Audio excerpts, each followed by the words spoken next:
Ok, así es. Bien, una vez más, buenas tardes, amados hermanos. Hoy día vamos a continuar estudiando estas verdades que están en la palabra de Dios acerca de la realidad del mundo espiritual.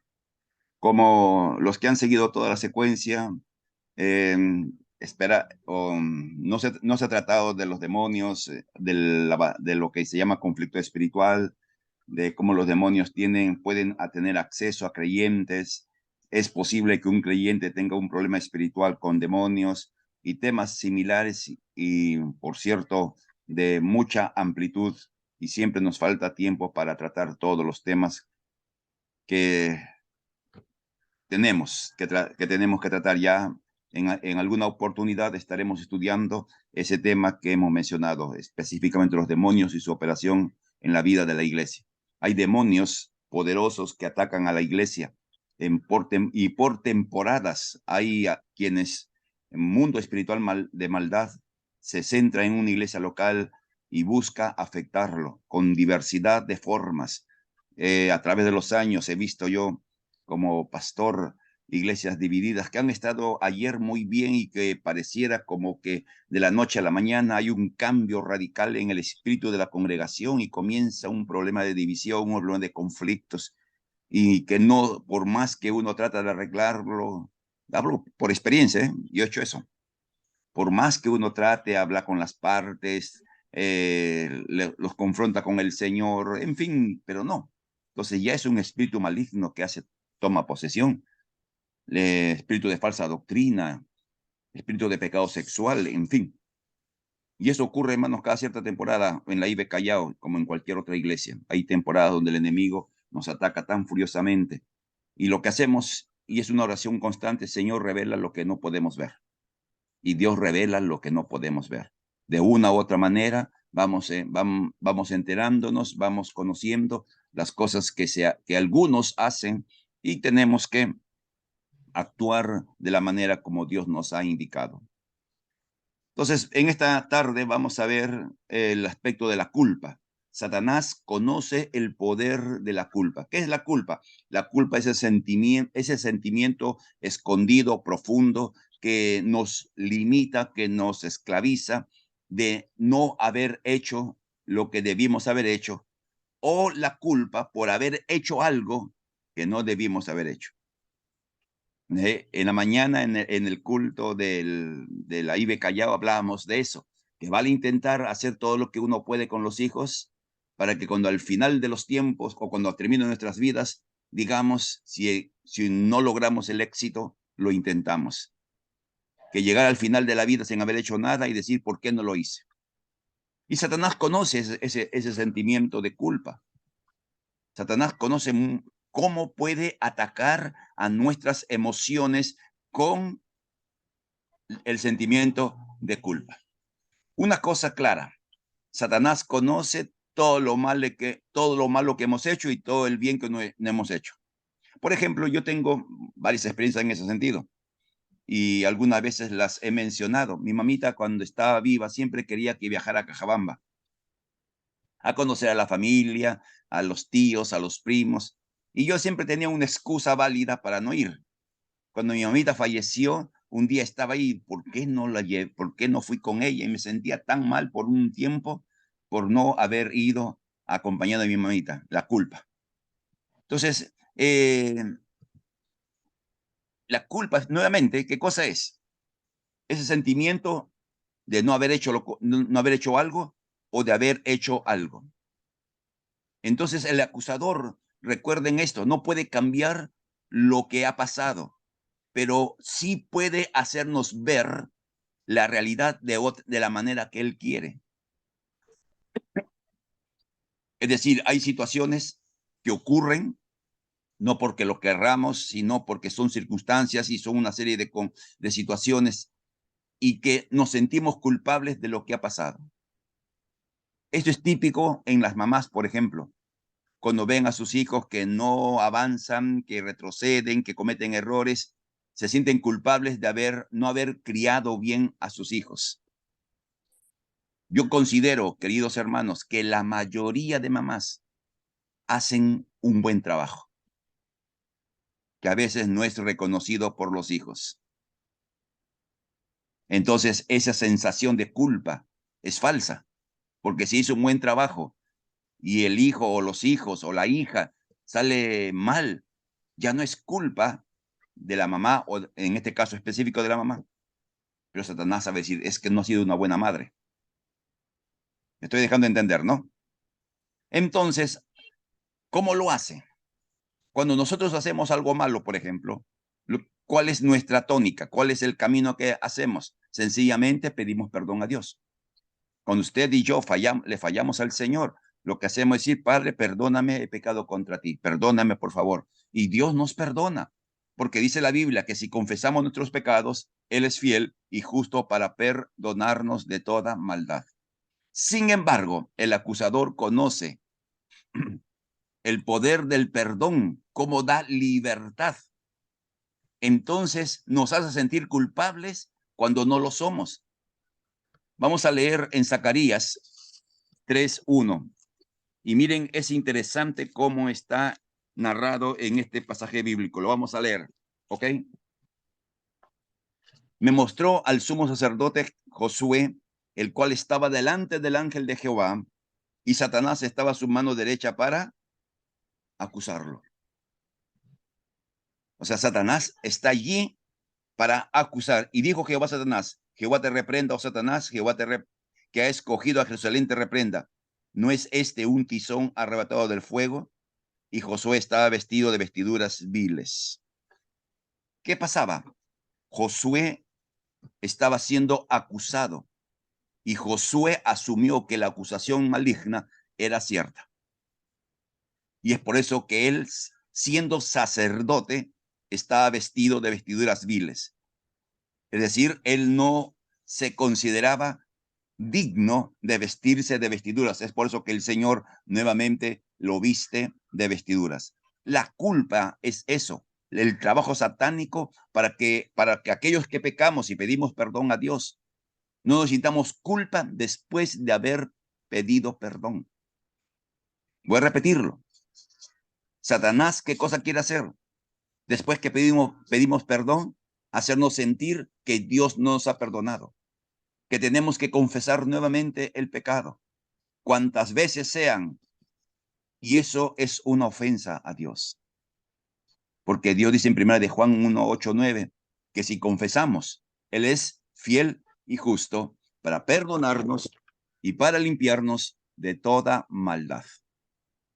Entonces, ¿qué ha hecho Dios con cada uno de nosotros en cuanto a los pecados cometidos? No tiene memoria, los ha borrado, como veremos en un momento.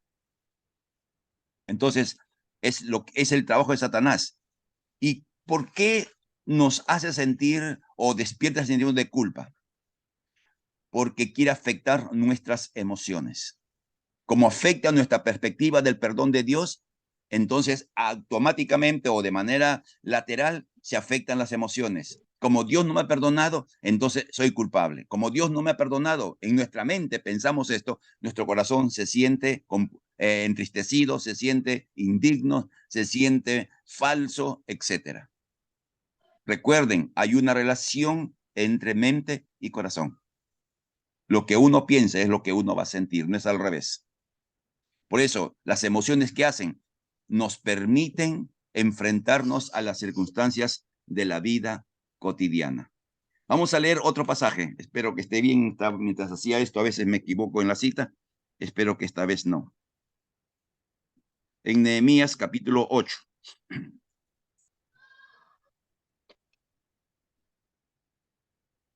Si usted me acompaña con su Biblia, seguramente lo tiene a la mano.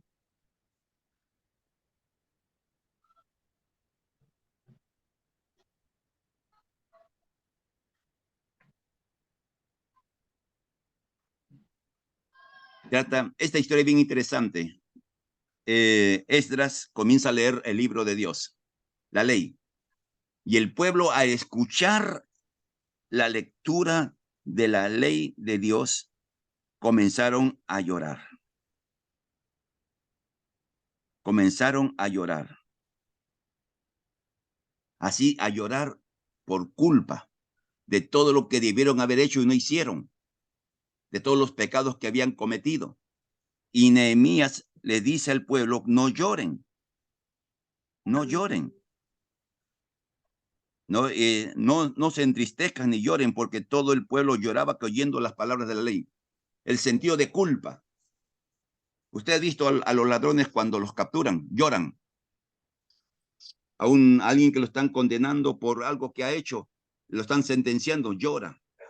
Y no llora de alegría, por cierto, ¿no? Sino de ese sentimiento de culpa. ¿Por qué lo hice?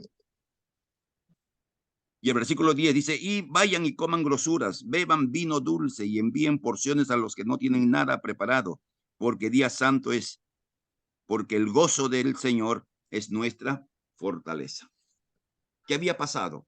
Al escuchar los mandamientos que no habían cumplido, la culpa se desató en el corazón de los judíos y comenzaron a llorar. Se veían como que no merecían el perdón. ¿Y qué le dice Nehemías? Váyanse a sus casas, coman rico, beban rico, compartan con el necesitado, porque el gozo del Señor. ¿El gozo de qué? El gozo del perdón. El gozo de haber sido perdonados nos fortalece. Entonces, cuando uno se siente que Dios no nos ha perdonado, no tenemos ese gozo y por lo tanto no tenemos la fortaleza para seguir avanzando. Los pecados nos afectan nuestra relación con Dios, los pecados que no confesamos, de hecho.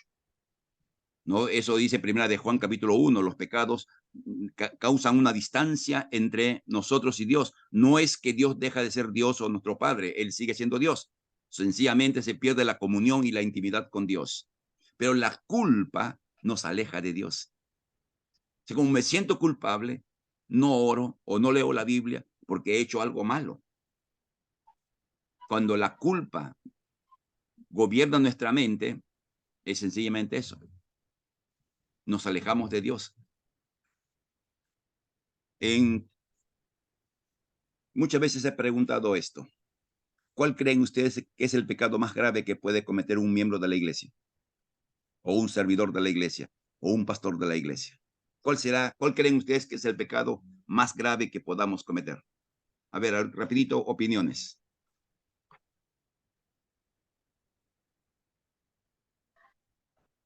A ver, queridos hermanos.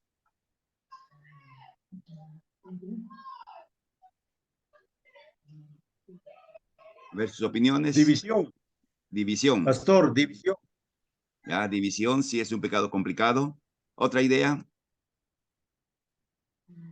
Hablemos de pecados personales. Pecado de adulterio. El El pecado pecado de sexual, adulterio, pastor. el pecado sexual, sí. Eso afecta, de hecho. ¿Y la mentira? No confesar la verdad. El chisme.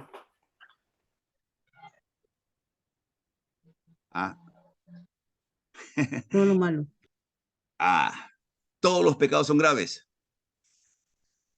Sus consecuencias o efectos son otra cosa, pero todos los pecados son graves. O sea, para Dios no hay graduación de pecado. Si Dios lo prohíbe, no importa qué tipo de pecado es, para Dios es absolutamente ofensivo. En nuestro plano humano, los pecados tienen diferentes consecuencias. Una cosa es un adulterio o fornicación y otra cosa es una mentira.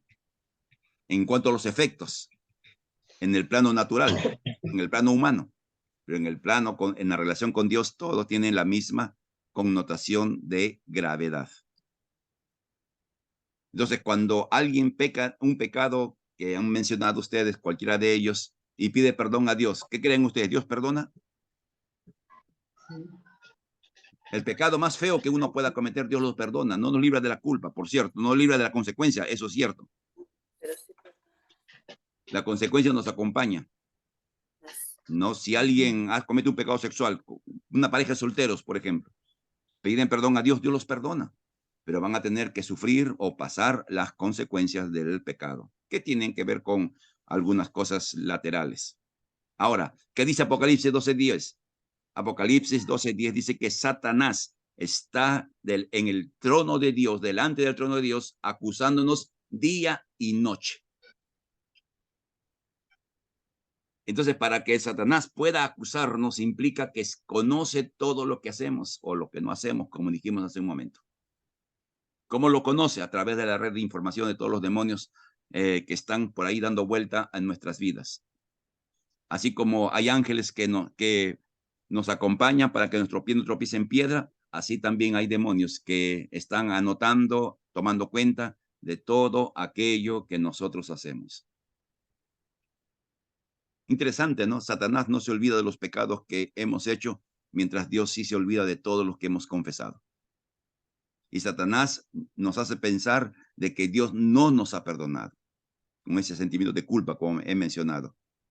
Y algunos de nosotros que no hemos comprendido la grandeza del perdón de Dios, algunas veces pedimos perdón una y otra vez por el mismo pecado, porque esperamos sentir algo. Y sabe usted, querido hermano, el perdón no es un asunto de sensaciones o sentimientos. El asunto es el recibir el perdón es un acto de fe. Miren lo que dice la Biblia. Miqueas 7:19, que Dios ha arrojado nuestros pecados al mar, a la profundidad del mar. Hechos 3:19 dice que Él ha borrado los pecados. Isaías 44:2 han sido deshechos. Así como la niebla, niebla no es, ¿cómo se llama lo que sale en la mañana, Pablito? Ese vapor que sale en la tierra. ¿Cuál es su nombre? ¿Quién conoce? Ya se me fue el nombre. Neblina. Rocío. Rocío, el rocío matutino. Desaparece cuando apenas sale el sol. Así son nuestros pecados. Hebreos 10:17 dice que son olvidados. Dios, que no olvida nada, determinó olvidar los pecados que le hemos confesado. Y primera de Juan 3:1, 8, 9 dice ya, como para que no quede duda, todos. No hay pecado que Dios no perdone. Esa es la grandeza del perdón de Dios. Y es lo que Satanás nos quiere hacer creer que Dios no ha hecho. O que no somos dignos. En términos finales, amados hermanos, nadie es digno de recibir perdón. Recibimos perdón por la gracia de Dios. Merecemos un justo juicio y un justo castigo por los pecados. Pero como el Hijo de Dios subió a la cruz del Calvario y llevó nuestros pecados, entonces para Dios nuestros pecados ya no se cuentan, porque alguien pagó por nosotros. Ahora, la grandeza del perdón no nos da libertad para pecar de manera irresponsable. Digamos amén. No porque algunos pueden decir, entonces como Dios me perdona, a pecar, que el mundo se va a acabar. No es así, amado hermano, no es así. No podemos jugar con Dios. ¿Cuál es el propósito de Satanás al atacar así, a desarrollar culpa en nuestras vidas? Que el Hijo de Dios se sienta mal por los pecados cometidos y que no busque el perdón de Dios. Algunas veces nosotros como creyentes pecamos en un pecado X varias veces, ¿no? Entonces sentimos o pensamos o asumimos de que Dios ya no nos va a perdonar otra vez. Entonces no lo confesamos, no buscamos el perdón. Ahí lo tenemos guardado como pescado fuera del frigider, encima del frigider. Entonces, no, amados hermanos, uno puede cometer pecados y debe pedir perdón a Dios, aunque fuera varias veces o repetidas veces que cometemos dicho pecado. Conversando con los muchachitos, miren, amados hermanos, los muchachitos de nuestra amada iglesia Ibe Callao, que tienen problemas con la pornografía. ¿Cómo tratar con ellos? Es un problema real. Hay varios muchachitos que están atados a la pornografía porque comenzaron muy tiernos. Y es una esclavitud difícil de librarse. Y hay más de uno que con todo su corazón desea salir. Con todo su corazón así, pero vuelve a caer y vuelve a caer.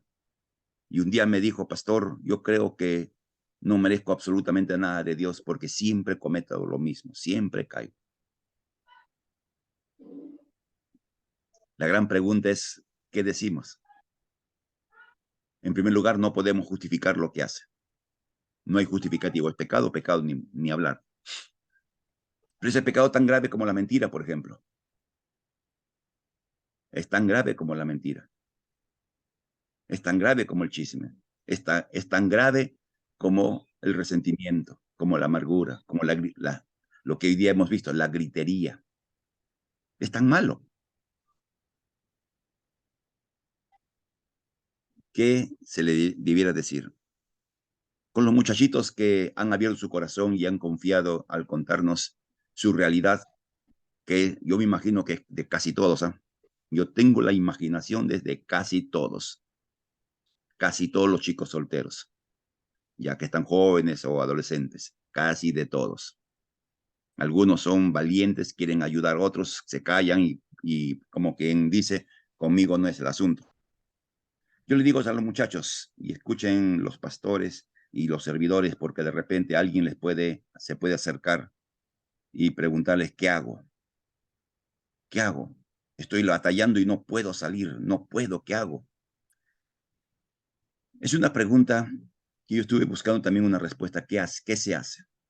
Hay fórmulas que parecen, haz deporte, le dicen a los chicos.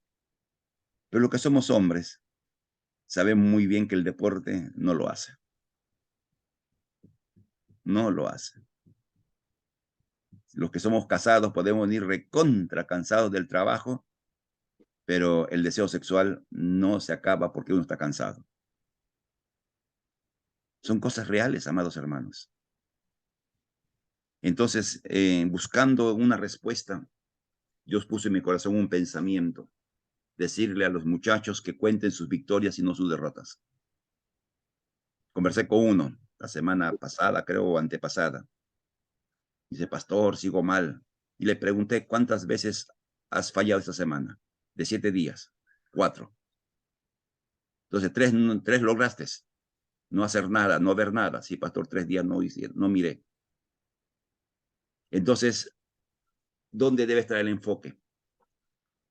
En ver que sí puede tener días de victoria. Y no debiera estar en el enfoque en los días de derrota, que son ciertos, por los cuales debe pedir perdón a Dios. Entonces, Satanás muchas veces nos hace ver solamente lo malo que estamos haciendo y no lo bueno que estamos haciendo. Y en este caso, este muchachito está luchando. Los que están esclavizados de la pornografía, algunos pasan horas mirando pornografía todos los días. Y es una esclavitud, ¿cómo se dice? Ya se me fue la palabra. Es una atadura. Es compulsivo, esa es la palabra. Entonces yo pregunto a los chicos cuando abren su corazón, ¿es compulsivo? ¿Lo haces a cada rato? No puede. No, pastor, dicen, la gran mayoría no hace eso. No hace. La segunda razón por qué Satanás usa la culpa, porque nos impulsa a tratar de ganarnos el perdón. Señor, ya no lo voy a hacer, te prometo. Señor, voy a servir. Señor, voy a hacer aquello. Señor, voy a hacer lo otro. Miren, el perdón nunca jamás podrá ser ganado por lo que hacemos. El perdón ya nos es dado por lo que Cristo Jesús ha hecho en la cruz del Calvario.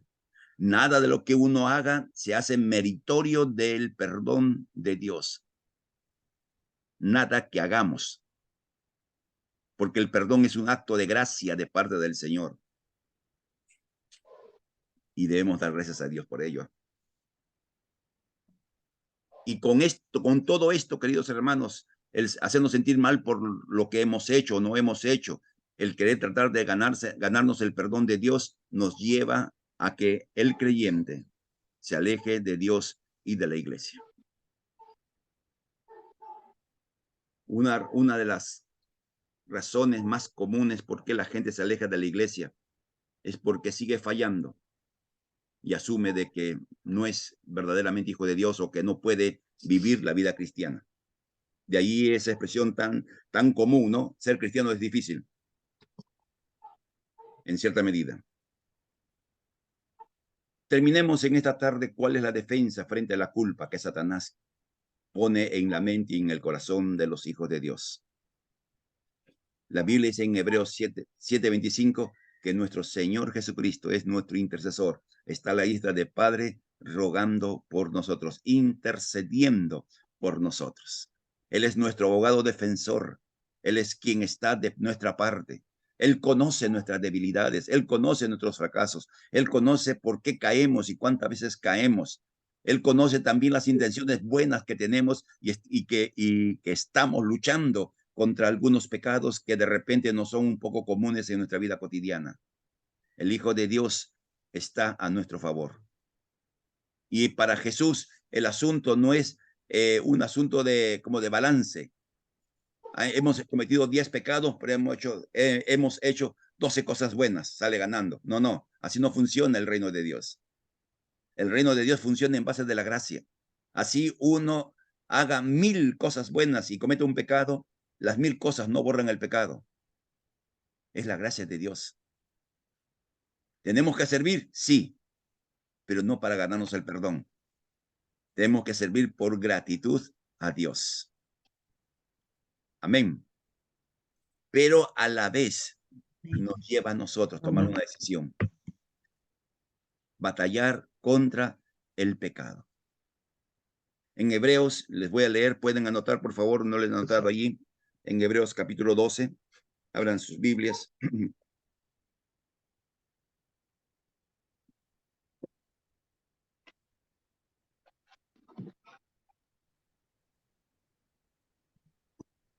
Versículo 1. Por tanto, nosotros también, teniendo en derredor tan gran nube de testigos, despojémonos de todo peso y del pecado que nos asedia.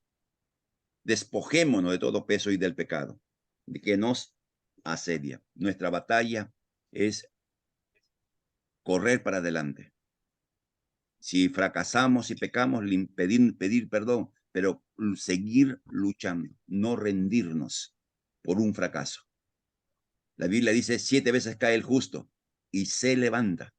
No, Dios no lo levanta, se levanta con esa actitud de no rendirse por los fracasos cometidos, levantarse, sacudirse el polvo y seguir para adelante.